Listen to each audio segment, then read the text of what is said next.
सुप्रभात। आज मैं आपको जो कहानी सुना रही हूँ उस कहानी का नाम है बुढ़िया और बंदरिया। एक थी बुढ़िया, उसका एक लड़का था। आंगन में पीपल का एक पेड़ था। पेड़ पर एक बंदरिया रहती थी। बुढ़िया और उसका बेटा दोनों खा पीकर चैन से रहते थे। खाते पीते उसके सब पैसे खर्च हो गए। लड़के ने कहा, माँ मैं कमाई करने परदेश जाऊं? बुढ़िया बोली, बेटे तुम चले जाओगे तो मैं यहाँ बहुत दुखी हो जाऊंगी। यह बंदरिया मुझको आराम से रोटी नहीं खाने देगी। बेटे ने कहा, माँ ये बंदरिया तुम्हारा क्या बिगाड़ लेगी? तुम एक लकड़ी अपने पास रखना और जब भी बंदरिया आए तुम उसे मारना। माँ कुछ दिनों में तो मैं वापस ही आ जाऊंगा। ऐसा कहकर लड़का परदेश चला गया। माँ बूढ़ी थी, मुंह में एक भी दांत नहीं था, कुछ चबा भी नहीं पाती थी। इसीलिए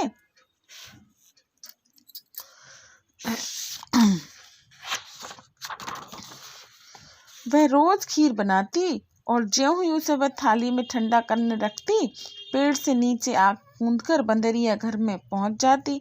माँ को धमकाकर सारी खीर खा जाती। बुढ़िया रोज खीर ठंडी करती और बंदरिया रोज खा जाती। बेचारी बुढ़िया रोज भूखी रहती। वह दिन पर दिन दुबली होती गई, आंखें गड्ढे में धंस गई, चेहरा उतर गया, वह सूखकर काटा हो गई।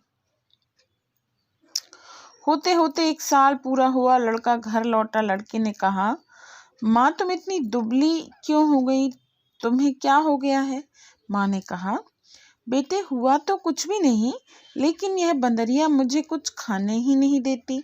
मैं रोज खीर ठंडी करती हूँ और बंदरिया रोज आकर खा जाती है। लड़की ने कहा, अच्छी बात है, अब कल देख लेंगे।